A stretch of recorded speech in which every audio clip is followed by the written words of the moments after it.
Ang matinis na tunog ng nababasag na porselana ang pumunit sa katahimikan ng gabi. Napapikit si Ara, naramdaman niya ang panginginig ng kanyang mga kamay habang dahan-dahan siyang yumuko para pulutin ang bawat piraso. Bawat piraso ay parang isang patak ng kanyang dignidad na nabasag at kumalat sa malamig na sahig. Sa hangin ay nanunuot pa rin ang amoy ng alak at ang masasakit na salita na ibinato sa kanya ni Javier ilang sandali lang ang nakalipas. Wala kang silbi, pasanin ka sa buhay ko. Paulit-ulit na umalingaw-ngaw sa isip niya ang mga salitang iyon. Hindi ito ang unang beses. At sa kaibuturan ng kanyang puso, alam niyang hindi rin ito ang magiging huli. Javi, tama na. Mahinang bulong niya sa sarili. Kahit wala na sa silid ang asawa. Nakakahiya sa mga bata. Nang matapos niyang ipunin ang mga bubog sa isang dustpan, narinig niya ang tatlong magkakasunod at mariing katok sa kanilang pintuan. Hindi ito ordinaryong katok.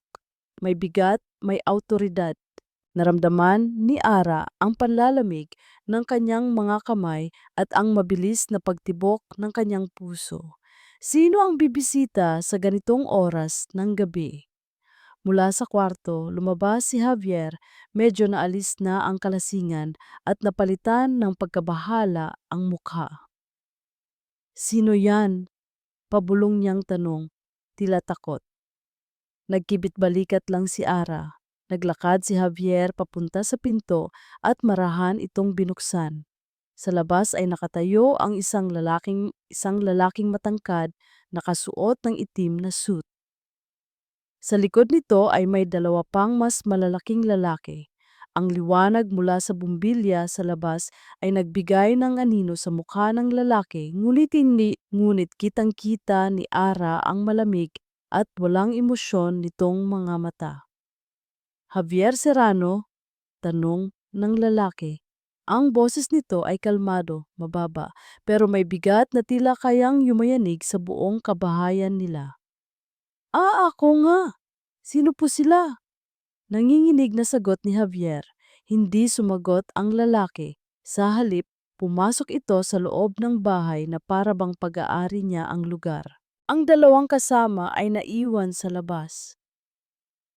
Tila mga estatwang bantay. Tumingin sa paligid ang lalaki. Zata sa mga basag na gamit. Sa maliit at masikip nilang sala. Bago muling ibinalik ang tingin kay Javier. Ako si Liam de Villa, pagpapakilala niya, at narito ako para kolektahin ang utang mo. Nanlaki ang mga mata ni Javier, tila binuhusan ng malamig na tubig ang buo niyang katawan. Sir Liam, pasensya na po, bigyan niyo pa po ako ng kaunting panahon, makakabayad din po ako. Umiling si Liam, isang maliit at halos hindi mahahalata na pag-iling. Tapos na ang panahon mo, Javier. 5 milyon at bawat araw na lumilipas, tumutubo ito. 5 milyon? Napasinghap si Ara. Ang perang halos hindi niya kayang isipin ay utang pala ng kanyang asawa. Ngayon naiintindihan na niya ang lahat, ang galit, ang pagwawala, ang pag-inom. Parang isang asong natatakot, lumuhod si Javier sa harap ni Liam. Sir, parang awa niyo na, huwag niyo po akong saktan. May pamilya po ako. Sa narinig, isang mapaklang ngiti ang gumuhit sa mga labi ni Liam. Pamilya? Naaalala mo lang ang pamilya mo kapag nasa bingit ka na ng kapahamakan. Biglang tumayo si Javier at sa isang kilos na hinding-hindi malilimutan ni Ara, hinila siya nito sa braso at itinulak paharap kay Liam. Siya! Ang asawa ko! Halos pasigaw na sabi ni Javier. Maganda siya, masipag, Kaya niyang magtrabaho para sa inyo. Kahit ano, sir, gagawin niya. Ibawas niyo na lang sa utang ko. Napatingin si Liam kay Ara. Sa unang pagkakataon, tinitigan siya nito ng diretso sa mata. Walang emosyon, walang awa. Tila isa lamang siyang bagay na sinusuri kung may halaga. Naramdaman ni Ara ang pag-init ng kanyang mga mata. Ang sakit ng pagkakatulak sa kanya ng asawa ay wala-wala kumpara sa sakit ng pagtataksil na nararamdaman niya ngayon. Ginamit siya nito bilang panangga. Ipinamigay siya na parang isang bagay na walang halaga. Parang awa mo na. Ara, para sa mga anak natin, umiiyak na pakiusap ni Javier sa kanya. Ang mga anak nila, iyon ang kahinaan niya. Tumingin si Liam mula kay Ara pabalik kay Javier na tila pinag-iisipan ang alok. Pagkatapos ng ilang sandaling katahimikan na nakakabingi, nagsalita siyang muli. "Isang linggo," sabi ni Liam, ang boses ay kasing lamig pa rin ng dati. "Magiging katulong ka sa bahay ko, walang sahod. Ang bawat araw na serbisyo mo ay ibabawas sa interes ng utang niya." Tumingin si Ara sa kanyang mga anak na sumilip mula sa kwarto. Ang mga mata nila ay puno ng takot. Sa huling pagkakataon, tiningnan niya si Javier, ang lalaking minsan niyang pinangakuang mamahalin habang buhay. Ngunit ang nakikita niya ngayon ay isang estranghero. Humugot siya ng malalim na hininga. "Pumapayag po ako." Isang tango lang ang naging tugon ni Liam. "Umalis na tayo." Walang gamit na dinala si Ara. Walang pagkakataong magpaalam ng maayos sa kanyang mga anak. Sinundan niya lang si Liam palabas ng pinto at pumasok sa isang mamahaling itim na sasakyan na naghihintay sa labas. Ang malambot na pagsara ng pinto ng sasakyan ay tila isang malakas na dagundong sa kanyang pandinig. Sa pag-andar ng sasakyan, nakita niya sa bintana ang papalayo niyang bahay at narinig niya ang humihinang iyak ng kanyang mga anak na sumisigaw ng, "Mama! Mama!" Napapikit si Ara at isang butil ng luha ang pumatak mula sa kanyang mga mata. At sa pagsara ng pinto, kasabay na isinara ang isang kabanata ng kanyang buhay. Sa saliw ng iyak ng mga anak na pilit siyang tinatawag pabalik. Walang nagsalita sa buong biyahe. Para kay Ara, ang katahimikan sa loob ng sasakyan ay mas nakakabingi kaysa sa sigawan at pagwawala ni Javier na kanyang iniwan. Bawat metro na inilalayo nila sa kanyang tahanan ay parang isang tinik na bumaon sa kanyang dibdib. Huminto ang sasakyan sa harap ng isang dambuhalang gate na kusa ring bumukas. Ang bumungad kay Ara ay isang modernong bahay na gawa sa salamin, semento at bakal. Malayo ito sa maliit at sira-sira nilang bahay. Ito ay isang mansyon, isang palasyo. Ngunit habang naglalakad siya papasok, kasunod ni Liam, walang paghanga siyang naramdaman. Tanging panlalamig. Ang loob ng bahay ay mas malamig pa kaysa sa labas. Malawak ang sala, kulay puti at abo ang lahat ng gamit at napakataas ng kisame. Ang bawat hakbang niya sa makintab na sahig ay lumilikha ng alingaungaw na tila isinisigaw ang katotohanang siya ay nag-iisa sa malawak na lugar na iyon. Ang bahay ay malinis, organisado, ngunit walang buhay. Parang isang mamahaling museum na walang nakadisplay na kahit ano. "Ito ang magiging kwarto mo," sabi ni Liam, itinuturo ang isang maliit na pinto malapit sa kusina. Isang simpleng kwarto para sa katulong. May isang maliit na kama at isang aparador. Sa labas ng pinto ay may listahan ng mga patakaran at mga gawain mo para sa buong linggo. Basahin mo, isaulo mo. Tumango lang si Ara. Opo, sir. Ang pinakamahalagang patakaran, dagdag ni Liam, at sa pagkakataong ito ay humarap ito sa kanya. Ang mga mata ay tila tumatagos sa kaluluwa niya. Huwag kang magtatanong tungkol sa personal kong buhay. At huwag kang papasok sa kahit anong kwarto maliban kung inutusan kita. Maliwanag? Opo, sir. Maliwanag po. Pagkasabi noon ay tinalikuran na siya ni Liam at umakyat sa ingranding hagdanan. Naiwan si Ara na nakatayo, yakap-yakap ang sarili. Tiningnan niya ang listahan na nakadikit sa pinto. Detalyado ang lahat mula sa oras ng paggising, sa uri ng kape na iniinom ni Liam hanggang sa paraan ng pagtutupi ng kanyang mga damit. Para siyang isang robot na binigyan ng manual. Kinabukasan, sinimulan niya ang kanyang mga gawain sa isang estado ng pamamanhid. Naglinis, naglaba, nagluto. Habang naghuhugas siya ng mga pinggan, hindi niya sinasadyang mabitawan ang isang baso. Hindi ito mamahalin, isa lang itong ordinaryong baso, ngunit sa katahimikan ng kusina, ang tunog ng pagbasag nito ay parang isang pagsabog. Napapikit siya, hinihintay ang sigaw, ang mura, ang tunog ng sinturon na sanay na siyang marinig mula kay Javier, ngunit walang dumating. Nang imulat niya ang kanyang mga mata, nakita niya si Liam na nakatayo sa may pinto ng kusina, nakatingin sa mga bubog sa sahig. Walang galit sa mukha nito, walang kahit anong emosyon. Linisin mo yan, sabi lang nito sa malamig na boses bago tumalikod at umalis. Naiwan si Ara na tulala. Ang kawalan ng reaksyon ni Liam ay mas nakakapanindig balahibo kaysa sa inaasahan niyang galit. Sa hapon, inutusan siyang linisin ang opisina ni Liam.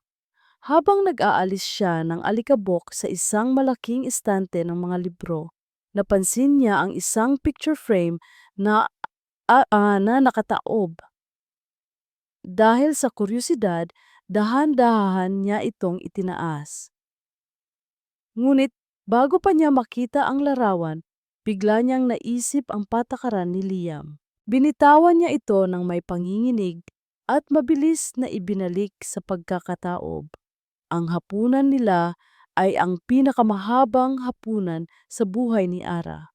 Sabay silang kumain sa isang mahabang mesa sa magkabilang dulo. Tanging ang tunog lamang ng kanilang mga kubyertos ang maririnig. Hindi siya tinitingnan ni Liam. Kumakain lang ito na parang hindi siya nag-e-exist. Ramdam na ramdam ni Ara ang pagitan nilang dalawa. Hindi lang sa distansya ng kanilang mga upuan, kundi sa distansya ng kanilang mga mundo. Gabi. Nakahiga si Ara sa kanyang maliit na kama. Iniisip niya ang kanyang mga anak. Kumain na kaya sila? Natulog na kaya sila? Isang pamilyar na kirot ang gumuhit sa kanyang puso. Bigla, sa gitna ng malalim na gabi, isang tunog ang bumasag sa katahimikan. Nanggaling ito sa itaas, mula sa direksyon ng kwarto ni Liam. Isang pigil na sigaw. Hindi sigaw ng galit, kundi sigaw na puno ng sakit at pagdurusa.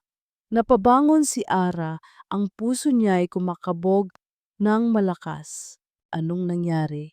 Kailangan ba nito ng tulong? Ngunit paano kung magalit ito? Naalala niya ang babala nito. Huwag kang papasok sa kahit anong kwarto. Nakatayo siya ngayon sa gitna ng kanyang maliit na silid, takot at nag-aalala. Hindi alam kung ano ang gagawin. Ang lalaking tila isang pader na bakal sa buong araw ay biglang nagpakita ng isang lamat. At hindi niya alam kung dapat ba siyang lumapit o manatili na lang sa kanyang kinatatayuan. Tulungan mo ako, anak. Nagising si Liam na hinahabol ang kanyang hininga. Ang pawis ay namumuo sa kanyang noo, malamig at malagkit. Ang dilim sa kanyang silid ay tila kapareho ng dilim sa kanyang panaginip.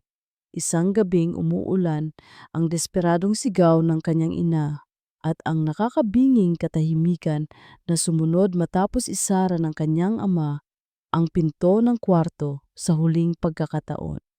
Umupo siya sa gilid ng kama, ipinatong ang mga siko sa kanyang mga tuhod at isinubsob ang mukha sa kanyang mga palad ng bangungot.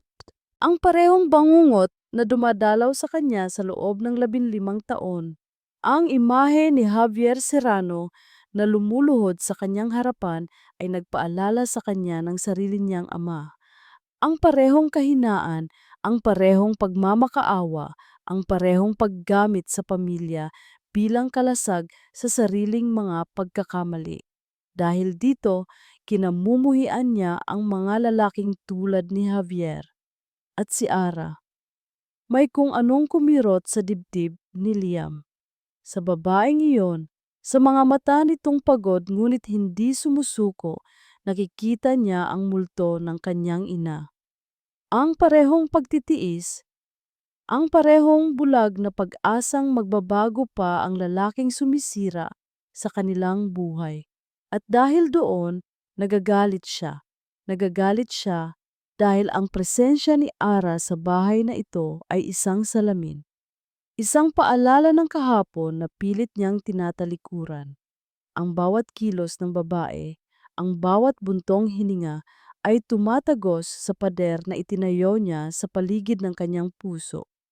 Kinabukasan, sinubukan niyang balewalain ito. Nagkulong siya sa kanyang opisina. Ibinuhos ang sarili sa trabaho. Ngunit hindi niya maiwasang hindi siya sulyapan sa mga monitor ng security camera na nakapaligid sa buong bahay. Nakita niya ito habang tahimik na kumakain ng tanghalian sa kusina. Isang hapunan na binubuo lang ng kanin at natirang ulam mula kagabi. Walang reklamo, walang emosyon. Isang malamig na pakiramdam ang gumapang sa sikmura ni Liam. Hindi ito awa. Yun ang sinasabi niya sa sarili. Ito ay inis. Inis dahil hinahayaan ng babae na tratuhin siya ng ganito. Nang gabing iyon, sinadya niyang mag-order ng maraming pagkain mula sa isang mamahaling restaurant. Kumain siya ng kaunti at iniwan ang lahat ng natira sa mesa. Itapon mo na lang kung ayaw mo, sabi niya kay Ara na may pagkawalang bahala bago umakyat sa kanyang kwarto. Ngunit mula sa monitor, pinanood niya itong maingat na inilagay sa mga lalagyan ang pagkain at nakita niya ang bahagyang ngiti sa mga labi nito nang tikman nito ang isang piraso. Isang araw, habang nagluluto si Ara, nakita niyang napaso ito ng bahagya sa mainit na kawali. Napamura ito ng mahina at mabilis na itinapat ang kamay sa tubig. Mula sa kanyang kinatatayuan sa itaas, naramdaman ni Liam ang isang pamilyar na pagkayamot. Ngunit bumaba siya, kumuha ng first aid kit at walang salitang inihagis ito sa kitchen counter malapit kay Ara. Mag-ingat ka sa susunod, sabi lang niya. Ang boses ay masungit bago muling tumalikod. Ang pinakamatindi ay nang marinig niya itong kausap sa telepono ang mga anak nito. Pinayagan niya itong gumamit ng lumang telepono para lamang matawagan ang mga ito. Nakatayo siya sa labas ng pinto ng kusina, hindi sinasadyang marinig ang pag-uusap nila. Okay lang si Mama, anak. Oo, mabait ang boss ko. Kumakain ako sa tamang oras. Nagsisinungaling ito. Ang bawat salita ay malambing, ngunit ramdam ni Liam ang bigat at pilit na katatagan sa likod nito. Magpakabait kayo, ha? mahal kayo ni Mama." Nang marinig iyon, napakuyom si Liam ng kanyang kamao. Ang mga kasinungalingang iyon, mga kasinungalingang sinasabi ng isang ina para protektahan ang kanyang mga anak sa isang masakit na katotohanan, ay katulad ng mga narinig niya noon. Biglang tumunog ang kanyang cellphone, pinuputol ang kanyang malalim na pag-iisip. Isang hindi rehistradong numero, ngunit alam niya kung kanino galing. "Sir!" sabi ng boses sa kabilang linya, isa sa kanyang mga tauhan. "Ano yon?" sagot ni Liam. Ang boses ay bumalik sa dati nitong lamig. "May balita po kami kay Javier Serrano." Natahimik si Liam, naghihintay. Nakita po siya sa isang kasino sa kabilang bayan. Kalalabas lang kaninang madaling araw. Malaki po ang talo. Sa sandaling iyon, ang lahat ng pagkalito at simpatya na naramdaman ni Liam ay naglaho at napalitan ng purong nagyeyelong galit. Ang asawa ay nagpapakasakit, nagpapaalila para bayaran ang kanyang utang habang siya ay nagsusugal na naman. Ang kawalang hiyaan ng lalaki ay walang hangganan. Nagtayuan ang mga ugat sa kanyang panga. Isang malamig na apoy ang nagliyab sa kanyang mga mata. Hindi na ito tungkol sa pera. Hindi na ito tungkol sa utang. Ito ay naging personal. Tumingin siya sa direksyon ni Ara sa kusina na ngayon ay tahimik na naghuhugas ng pinggan, walang kamalay-malay sa panibagong pagtataksil ng kanyang asawa. At sa puso ni Liam, isang bagong desisyon ang nabuo. Isang galit na hindi lang para kay Javier. Isang galit na handang maningil. Lumipas ang mga sumunod na araw na may kasamang kakaibang bigat. Naramdaman ni Ara ang pagbabago kay Liam. Kung dati ay malamig lang ito, ngayon ay may kasama ng matinding tensyon. Ang mga utos nito ay mas maikli, mas matigas, at madalas niyang nahuhuli itong nakatingin sa kanya. Ngunit sa sandaling magtama ang kanilang mga mata, mabilis itong umiiwas na may bahid ng inis sa muka. Pakiramdam ni Ara ay naglalakad siya sa ibabaw ng maninipis na yelo. Anumang oras ay maaari itong mabasag. Isang gabi, ang tensyon sa loob ng bahay ay tila nakahanap ng katapat sa labas. Isang malakas na bagyo ang dumating. Ang hangin ay humahagupit at ang walang tigil na hampas ng ulan sa mga bintanang salamin ay lumilikha ng nakakabinging ingay. Ang bawat kulog na yumanig sa buong bahay ay nagpadala ng panginginig sa katawan ni Ara. At sa kasagsaga ng bagyo, biglang namatay ang lahat ng ilaw. Isang ganap na kadiliman ang bumalot sa paligid. Napasigaw ng bahagya si Ara, ang puso niya'y kumakabog sa takot. Nasaan si Liam? Okay lang ba siya? Dahan-dahan siyang gumapang palabas ng kanyang silid, kinakapa ang mga pader. Ang tanging liwanag lang ay nagmumula sa mga kidlat na panakanakang gumuguhit sa kalangitan na nagbibigay ng ilang segundong paningin sa malawak na sala. At sa isa sa mga pagkidlat na iyon, nakita niya siya. Nakatayo si Liam sa harap ng malaking bintanang salamin, nakatalikod sa kanya. Isa siyang malungkot na anino sa gitna ng kadiliman, pinapanood ang bagsik ng kalikasan sa labas. May lungkot sa kanyang tindig na hindi pa nakikita ni Ara dati. Hindi niya alam kung bakit niya ginagawa, pero sa halip na bumalik sa kanyang kwarto, naglakad siya papunta sa kusina. Kinapa niya ang kalan, ang takure, at ang garapon ng kape. Ang munting pagsindi ng apoy mula sa gas stove ay nagbigay ng maliit ngunit mainit na liwanag. Sa gitna ng kadiliman at ng nakakatakot na bagyo, ang pamilyar at nakakakalmang amoy ng kape ay tila isang yakap. Nanginginig ang mga kamay, inilagay niya ang mainit na tasa sa isang platito at dahan-dahang lumapit kay Liam. Hindi siya nagsalita. Maingat niyang inilapag ang tasa ng kape sa isang maliit na mesa sa tabi nito. Naramdaman niya ang pagkagulat ni Liam. Tumingin ito sa kanya, ang muka ay bahagyang naiilawan ng apoy mula sa kalan sa di kalayuan. Sa loob ng ilang segundo, nagtitigan lang sila. Walang sir, walang katulong. Dalawang tao lang na napapaligiran ng dilim. Marahan nitong kinuha ang tasa. Salamat, halos pabulong nitong sabi. Umupo si Ara sa sahig, hindi kalayuan sa kanya, niyakap ang kanyang mga tuhod.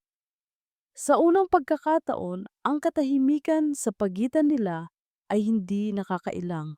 Mayroon itong kasamang kapayapaan. Kumusta na ang mga anak mo?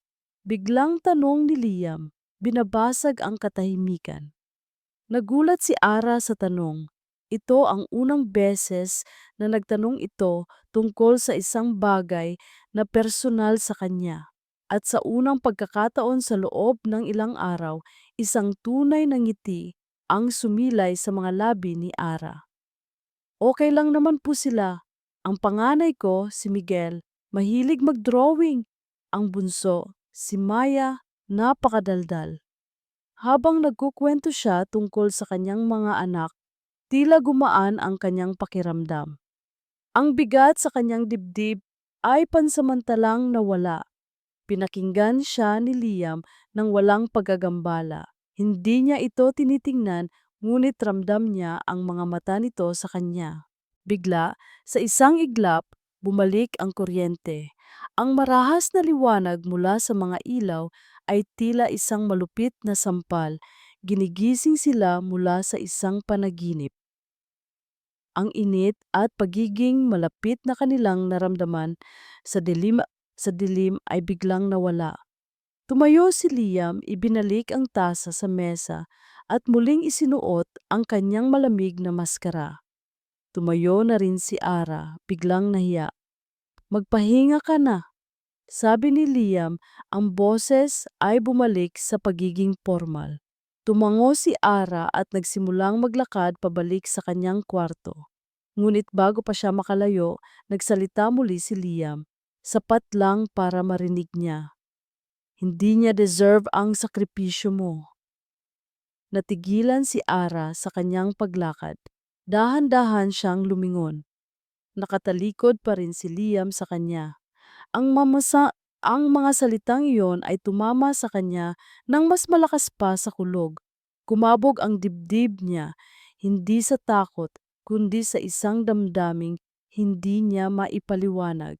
Isang pagkalito. At sa ilalim ng lahat ng iyon, isang kakaibang pakiramdam na sa wakas, may isang taong nakakaunawa sa kanya.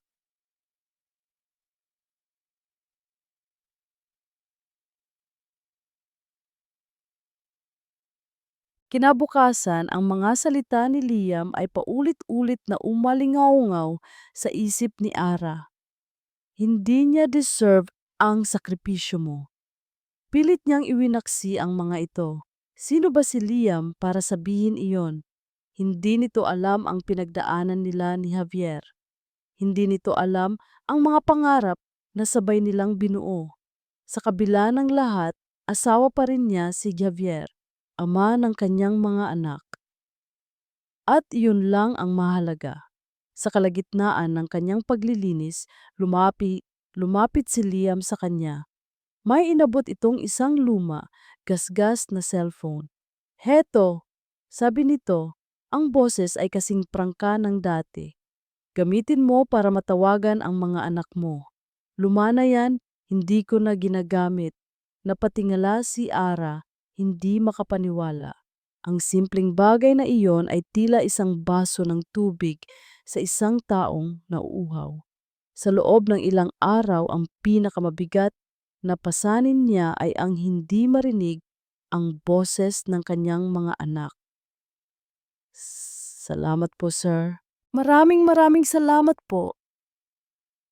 Nanginginig ang boses na sabi niya, habang maingat na inaabot ang telepono. Huwag mo lang ubusin ang oras mo dyan. Marami ka pang gagawin. Sabi lang nito bago siya tinalikuran. Ngunit hindi na narinig ni Ara ang huling sinabi nito. Ang buo niyang atensyon ay nasa telepono na. Halos takbuhin niya ang papunta sa kanyang kwarto at sa nanginginig na mga daliri, tinipa niya ang numero ng kanilang kapitbahay kung saan niya laging inihahabilin ang mga anak. Nang marinig niya ang boses ni Miguel, ang kanyang panganay, isang mainit na luha ang dumaloy sa kanyang pisngi. Mama, ikaw po ba yan? Oo, anak. Si Mama to, sabi niya, pilit pinapasigla ang boses. Kumusta na kayo ni Maya? Ang boses ng kanyang mga anak ang naging musika sa kanyang pandinig, ang kanilang mga kwento, ang kanilang mga tawa. Ito ang dahilan kung bakit siya lumalaban. Ito ang dahilan kung bakit tinitiis niya ang lahat. Ngunit sa kalagitnaan ng kanilang pag-uusap, biglang naputol ang linya. Sinubukan niyang tawagan ulit, ngunit wala ng signal. Sa inis, sinubukan niyang i-restart ang telepono. Habang naghihintay, napaglaruan ng kanyang mga daliri ang menu.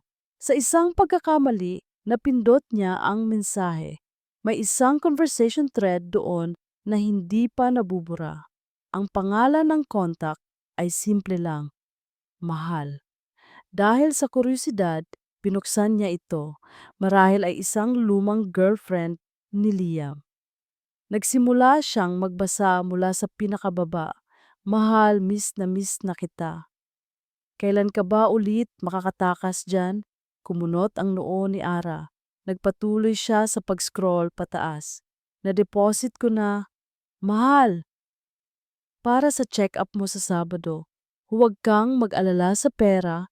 Ako ang bahala. Isang pamilyar na kaba ang nagsimulang gumapang sa kanyang dibdib. Ang paraan ng pagte-text, ang mga salita. Nagpatuloy siya. Ang kanyang paghinga ay nagsimulang bumigat. Konting tiis na lang, Katrina. Kapag naayos na tong problema sa pera, aalis na tayo. Itatayo natin ang pamilya natin, Katrina. Ang pangalan ay parang isang sampal. At pagkatapos, ang huling mensahe. Ang mensaheng sumira sa kanyang mundo. May kasama itong larawan, isang itim at puting larawan, isang ultrasound, at ang text sa ilalim nito, tingnan mo, mahal, ang lakas-lakas na ng baby natin. Hindi na ako makapaghintay na makasama kayo palayo sa lahat ng problema. Ang telepono ay biglang bumigat sa kanyang mga kamay. Bawat salita ay parang isang kutsilyong paulit-ulit na isinasaksak sa kanyang puso. Ang problema sa pera ay siya, ang sakripisyo niya, ang pagpapaalila niya. Hindi ito para iligtas ang kanilang pamilya. Ito ay para punduhan ang pagtatayo ng bagong pamilya ng kanyang asawa. Ang kanyang paghinga ay naging mga maiikling paghahabol. Ang kanyang paningin ay nanlabo. Ang mga pader ng kwarto ay tila unti-unting lumalapit para sakalin siya. Ang sakripisyo niya ay isang kasinungalingan. Ang pagmamahal niya ay isang malaking katatawanan. Nabitawan niya ang telepono. Ang tunog ng pagbagsak nito sa sementadong sahig at ang pagtilapon ng mga piraso nito, ang baterya, ang takip, ang mismong katawan ay tila ang tunog ng kanyang puso na nabasag sa 1,000 piraso. Napaluhod siya, walang luhang lumalabas, walang sigaw, tanging isang nakakabinging katahimikan sa loob niya, isang malamig na kawalan. Saktong pagbukas ng pinto, pumasok si Liam para sana itanong kung bakit ang tagal niya. Ngunit natigilan ito. Ang nakita niya ay si Ara, nakaluhod sa sahig, napapaligiran ng mga basag na piraso ng telepono. Ang mga mata ay nakatitig sa kawalan. tila isang basag na manika na iniwanan ng kaluluwa. Isang tingin lang sa basag na telepono at sa walang buhay na mga mata ni Ara, agad na naunawaan ni Liam ang nangyari. Nakita niya ang katotohanan, ang pinakamasakit na uri ng katotohanan na kayang dumurog sa sinumang babae. Isang matinding sumpa ang namutawi sa kanyang isip, nakatuon kay Javier. Lumakad siya palapit, ang bawat hakbang ay mabigat. Umupo siya sa sahig, hindi alintana ang mamahaling Xiaoming kasuotan. Sa tapat ni Ara, hindi siya nagsalita. Kumuha lang siya ng isang basong tubig mula sa maliit na mesa at marahang inilapag sa harapan nito. Ang simpleng gesto na iyon ang tila bumasag sa yelo na bumabalot sa puso ni Ara. Nagsimula sa isang hikbi, isang mahinang tunog ng sakit. Sinundan ito ng isa pa at isa pa hanggang sa ang buong katawan niya ay nayanig sa isang hindi mapigilang pag-iyak. Ito ay iyak na hindi lang dahil sa pagtataksil na natuklasan niya ngayon. Ito ay iyak para sa mga taon na sinayang niya, sa mga pangarap na binitawan, sa bawat pasa at masasakit na salita na tiniis niya sa pag-asang isang araw. Magiging maayos din ang lahat. Ang tanga-tanga ko, sabi niya sa pagitan ng mga hikbi. Nagpakabulag ako, ang sakripisyo ko, wala palang halaga. Ginawa niya akong isang kasangkapan para sa kanila. Hindi siya pinigilan ni Liam. Hinayaan niya lang itong ilabas ang lahat ng sakit, lahat ng galit. Sa unang pagkakataon, nilabag niya ang sarili niyang pinakamahalagang patakaran. Hindi ka tanga, mahinang sabi ni Liam. Ang boses niya ay nawalan ng dati nitong lamig at napalitan ng isang kakaibang bigat. Nagtiwala ka lang. Nagmahal ka. Tumingala si Ara. Ang mga mata ay puno ng luha at pagkalito. Bakit? Bakit mo ito sinasabi? Tumingin si Liam sa malayo. Ang mga mata ay tila bumabalik sa isang madilim na nakaraan. At sa isang boses na halos pabulong, nagsimula siyang magkwento. Ang tatay ko, panimula niya, nalulong din siya sa sugal. Utang dito, utang doon, ibinenta niya ang lahat ng ari-arian namin. Pero ang nanay ko, hindi siya umalis. Natigilan sa pag-iyak si Ara, nakikinig. Tiniis niya ang lahat, ang kahihiyan, ang gutom, ang mga sigaw. Katulad mo, umaasa siyang magbabago ang tatay ko. Sinasabi niya sa akin na kailangan naming maging isang buong pamilya. Isang araw nang dumating ang mga maniningil at wala na kaming maibigay, isinara ng tatay ko ang pinto ng kwarto at hindi na lumabas ng buhay. Isang luha ang pumatak mula sa mata ni Liam, isang bagay na hindi pa nasasaksihan ni Ara at marahil ng sinuman. Mabilis niya itong pinunasan. Ang sakripisyo ng nanay ko, hindi nito nailigtas ang tatay ko. Dinurog lang nito ang sarili niya. Pagkatapos noon, hindi na siya naging pareho. Tumingin si Liam ng diretso sa mga mata ni Ara. Sa mga mata niya, nakita ni Ara hindi lang ang isang malamig na businessman, kundi isang batang lalaki na nawalan ng lahat. Nakita niya ang sakit na pinagmumulan ng galit nito sa mundo. Wala sa pagtitiis ang tunay na lakas, Ara.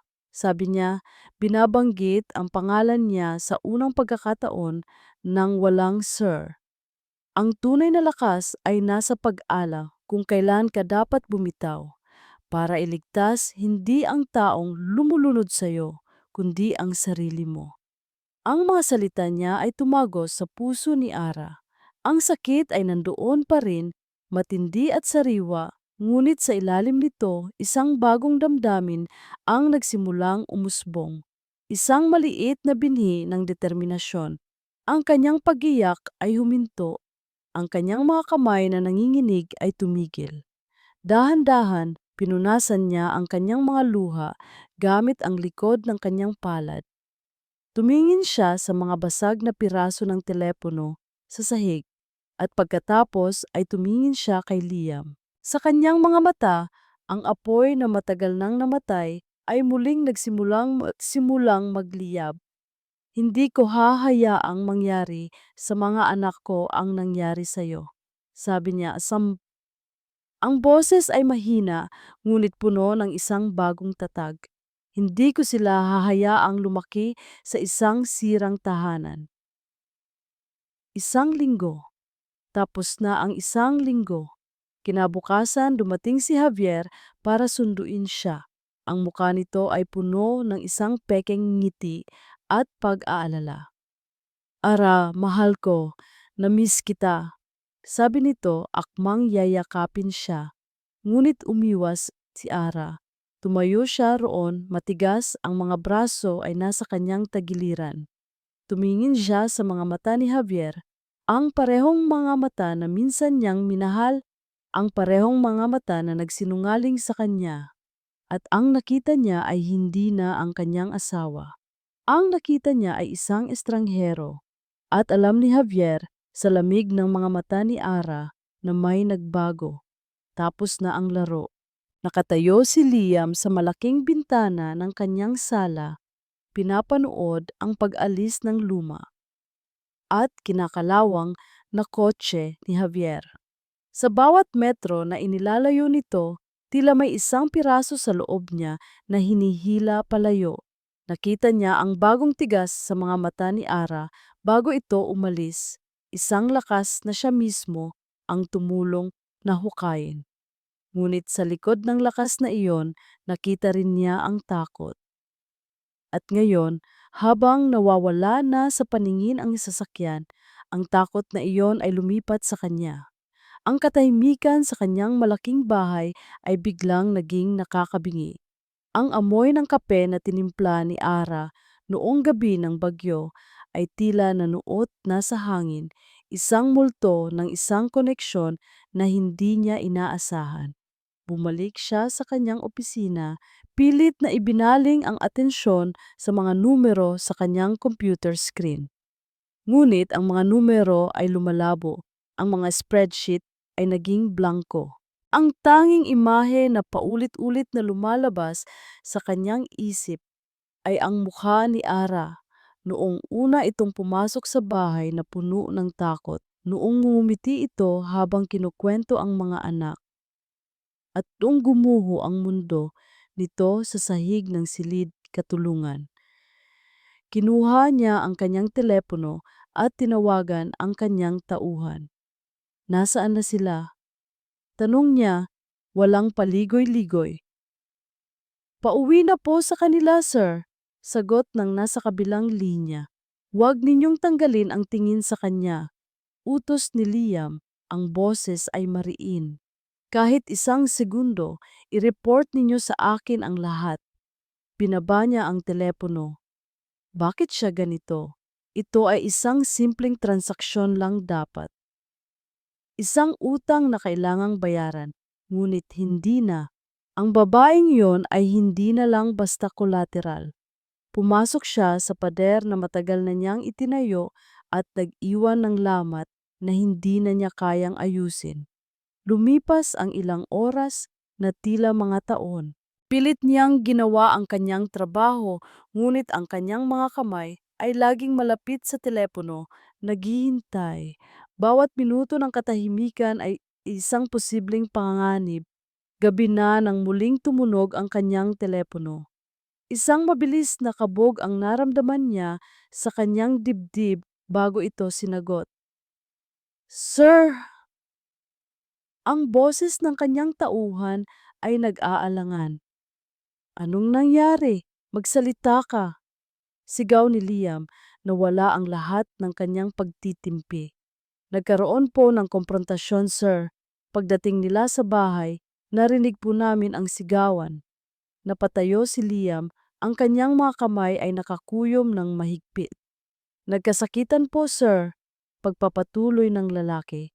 Sinampal po ni Javier si Ma'am Ara nang hiningi nito ang hiwalayan. Isang salita, sinampal. Isang nakakabinging katahimikan ang namayani. Ang hangin ay tila naubos sa baga ni Liam.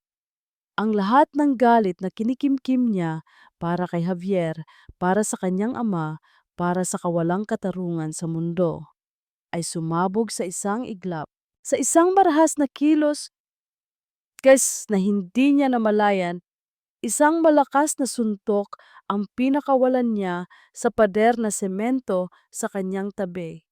Ang sakit na gumapang sa kanyang mga kamay ay wala-wala kumpara sa nag-aalab na apoy sa kanyang dibdib. Tumingin siya sa kanyang mga kamao, dumudugo na ngayon, ngunit hindi niya ito ininda. Ang kanyang kalmado at kontroladong mundo ay gumuho. Ang natira na lang ay isang purong walang halong galit. Ngayon, naintindihan na niya, hindi na ito awa. Hindi na ito dahil naaalala niya ang kanyang ina. Ito ay dahil kay Ara. Para kay Ara, ang pakiramdam na kailangan niya itong protektahan ay mas malakas pa sa kahit anong utang o negosyo. Lahat ay nawala. Ang kanyang kontrol, ang kanyang mga pader, ang kanyang lohika. Kinuha niyang muli ang telepono, ang kanyang paghinga ay mabigat. Ang boses na lumabas sa kanyang bibig ay hindi na boses ng isang negosyante. Ito ay boses ng isang taong handang pumatay. Ihanda niyo ang sasakyan. Utos niya, ang bawat salita ay may bigat ng isang martilyo. Aalis na tayo ngayon din. Pagkatapos ng sampal na iyon, may nabasag sa loob ni Ara at hindi ito takot. Ito ay ang huling hibla ng respeto at pagmamahal na natitira para sa lalaking nasa harapan niya. Tumingin siya kay Javier, hindi na may luha, kundi may malamig na determinasyon sa kanyang mga mata. Tapos na, Javi, sabi niya. Ang boses ay kalmado, ngunit matigas. Aalis na kami ng mga bata. Isang halakhak na puno ng pangungutya ang kumawala kay Javier. Aalis? Saan ka pupunta? Wala kang pera, wala kang trabaho. Sa akin ka pa rin babagsak, Ara. Tandaan mo yan. Hindi siya sumagot. Habang si Javier ay nagpapatuloy sa kanyang panlalait, tahimik na pumasok si Ara sa kwarto ng mga bata. Sa loob ng isang lumang bag, mabilis niyang inilagay ang ilang pirasong damit nila, ang mga libro, at ang paboritong manika ni Maya. Niyakap niya ang kanyang nanginginig na mga anak. Maglaro tayo, mga anak, bulong niya. Maglalaro tayo ng taguan. Kailangan nating makaalis dito nang hindi nakikita ni Papa. Okay ba yon? Tumango ang mga bata, ang mga mata ay malawak sa takot at pagkalito. Dala ang bag sa isang kamay at akay ang mga anak sa kabila, dahan-dahan silang lumabas ng kwarto. Ngunit sa kanilang paglabas, hinarang sila ni Javier. Ang kanyang muka ay puno ng galit at sa likod nito, desperasyon. Hindi ka aalis, sigaw niya at hinablot ang braso ni Ara. Asawa kita, pag-aari kita. Bitawan mo ako. Sigaw pabalik ni Ara, sinusubukang protektahan ang mga anak na nagtatago sa likod niya. Hindi, dito lang kayo. Ang kanilang sigawan ay napuno ng yak ng mga bata. Ang maliit na bahay ay naging isang arena ng isang pamilyang tuluyan nang nawasak. Hinila ni Javier si Ara, pilit kinukuha ang bag. At sa gitna ng kanilang pag-aagawan, biglang bumukas ng malakas ang kanilang pintuan. Tumahimik ang lahat. Nakatayo roon si Liam, ang mukha ay mas malamig pa kaysa sa yelo, ngunit ang mga mata ay nag-aalab sa galit. Sa likod niya ay ang kanyang 2 tauhan, tila mga higanteng anino na handang sumunod sa anumang utos. Binitawan ni Javier si Ara na parang napaso. Ang tapang niya kanina ay biglang naglaho at napalitan ng putlang takot. Sir Liam, anong ginagawa ninyo dito?" Hindi sumagot si Liam. Naglakad siya papasok, ang mga mata ay nakatuon lamang kay Javier. Bawat hakbang niya ay tila yumanig sa sahig. Tumigil siya sa harap ni Javier, mas matangkad, mas malakas. "Akala ko ba ang kasunduan ay babayaran mo ang utang mo?" Tanong ni Liam. Ang boses ay mababa at mapanganib. "O ang kasunduan ay gagamitin mo ang asawa mo bilang pambayad habang patuloy kang nagsusugal?" Nanlaki ang mga mata ni Javier. Hindi totoo yan." Sa isang senyas mula kay Liam, inilapag ng isa sa kanyang mga tauhan ang isang folder sa ibabaw ng kanilang maliit na mesa. Pinuklat niya ito. Ang laman ay mga litrato ni Javier sa kasino, mga litrato ng resibo ng kanyang mga talo. At sa ilalim ng lahat, isang kopya ng birth certificate application para sa isang sanggol na hindi pa naipapanganak. Ang pangalan ng ina, Katrina Santos. Ang pangalan ng ama, Javier Serrano. "May sasabihin ka pa?" tanong ni Liam. Napaatras si Javier, walang masabi. Ang lahat ng kanyang kasinungalingan ay nakalantad. Tumingin si Liam kay Ara. Ang galit sa kanyang mga mata ay napalitan ng isang bagay na mas malambot, isang bagay na tila pag-aalala. "Ang utang ninyo," sabi ni Liam, habang nakatingin pa rin kay Ara. "Bayad na. Ituring mo na lang na bayad pinsala sa lahat ng perwisyong idinulot niya. Malaya ka na." Ang mga salitang iyon, "malaya ka na," ay tila ang pinakamagandang musikang narinig ni Ara. Niyakap niya ang kanyang mga anak at sa pagkakataong ito, lumakad siya papunta sa pinto. Hindi na niya kailangang magtago, hindi na niya kailangang tumakas. Huminto siya sa tapat ni Javier. Tumingin siya sa lalaki sa huling pagkakataon, hindi na may galit, kundi may awa. Awa para sa isang lalaking nawala ang lahat dahil sa sarili niyang kagagawan. "Tapos na tayo," sabi niya. At sa mga salitang iyon, tinalikuran niya ang kanyang nakaraan. Dinala niya ang kanyang mga anak palabas ng bahay, palayo sa sigawan, palayo sa sakit. Nakahanda sa labas ang sasakyan ni Liam. Pinagbuksan sila ng pinto ng isa sa mga tauhan. Habang umaandar ang sasakyan, tumingin si Ara sa side mirror. Nakita niya ang maliit nilang bahay na unti-unting lumiliit hanggang sa tuluyan na itong nawala sa dilim. Hindi niya alam kung saan siya pupunta. Hindi niya alam kung ano ang mangyayari bukas. Pero sa unang pagkakataon sa loob ng mahabang panahon, naramdaman niya ang kapayapaan. Isang kabanata ng kanyang buhay ay nagsara. At sa pag-alis niya, isang bagong daan ang naghihintay kahit hindi pa niya ito nakikita. 3 taon. Sa loob ng 3 taon, maraming nagbago. Ang dating takot sa mga mata ni Ara ay napalitan ng kislap ng kumpiyansa.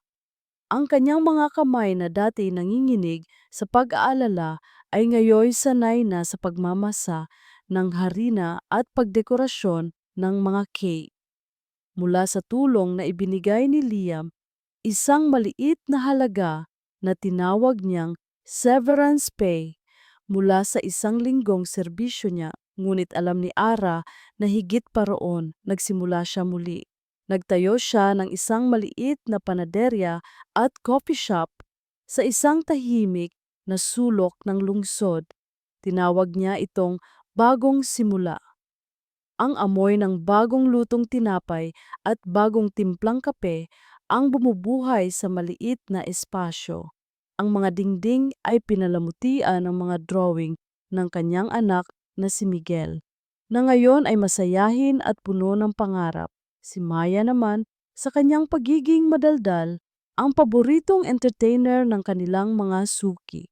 Nahanap ni Ara ang kanyang kapayapaan hindi sa isang malaking mansyon, kundi sa simpleng buhay na itinayo niya mula sa mga piraso ng kanyang basag na nakaraan. Wala na siyang balita kay Javier. Narinig niya mula sa mga dating kapitbahay na iniwan din ito ni Katrina at tuluyan na itong nalubog sa utang. Ngunit hindi na niya inisip iyon. Bahagi na lang ito ng isang kabanatang matagal na niyang isinara. Isang maulang hapon, habang nagpupunas si Ara ng mga mesa, isang pamilyar na itim na sasakyan ang huminto sa tapat ng kanyang shop. Isang matangkad na lalaki ang bumaba, may hawak na payong. Ang puso ni Ara ay biglang kumabog ng mas mabilis. Pumasok si Liam de Villa sa kanyang coffee shop. Ang dating lamig sa kanyang mga mata ay wala na. Napalitan ito ng init at ng isang maliit na ngiti na tila hindi sanay na gawin ng kanyang mga labi. Ang suot niyang mamahaling suit ay tila hindi bagay sa simpleng lugar, ngunit ang kanyang presensya ay hindi na nakakatakot. Ito ay nakakapanatag. Good afternoon, bati nito. Ang boses ay mas malambot na ngayon. Mukhang masarap ang amoy ng kape ninyo. Ngumiti si Ara, isang tunay at malayang ngiti. Salamat sa pagdaan, Sir Liam. Liam na lang, sabi nito habang lumalapit sa counter. Matagal na kitang hinahanap, Ara. Bakit naman? Tanong ni Ara. Pilit itinatago ang panginginig ng kanyang mga kamay habang nagtitimpla ng kape.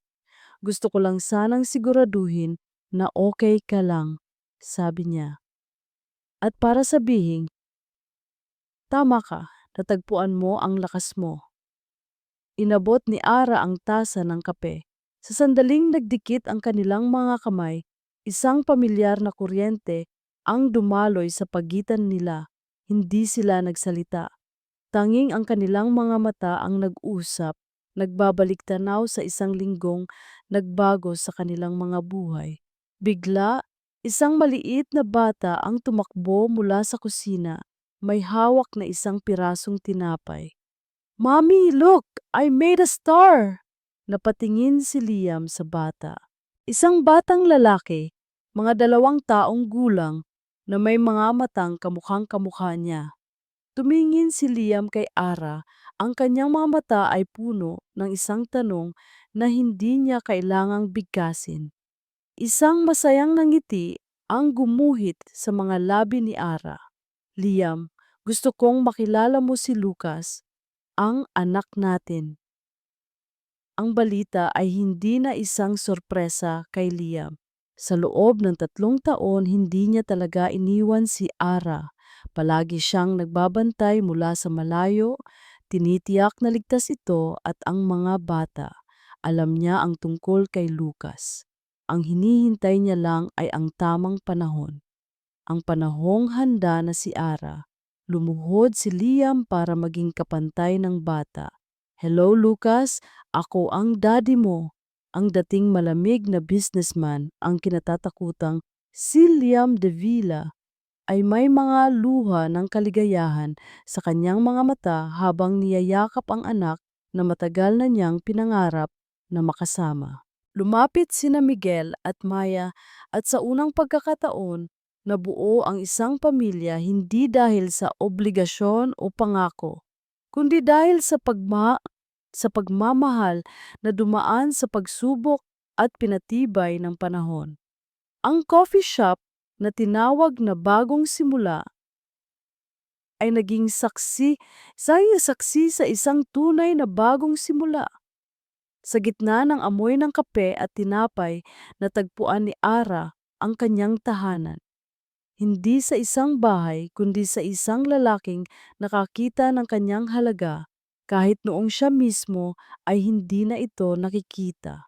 At natagpuan ni Liam ang kanyang kaligtasan hindi sa pera o kapangyarihan, kundi sa pagmamahal ng isang babaeng nagturo sa kanya kung paano muling magtiwala at magbukas ng puso. Ang kanilang kwento ay hindi perpekto. Nagsimula ito sa utang, takot at pagtataksil.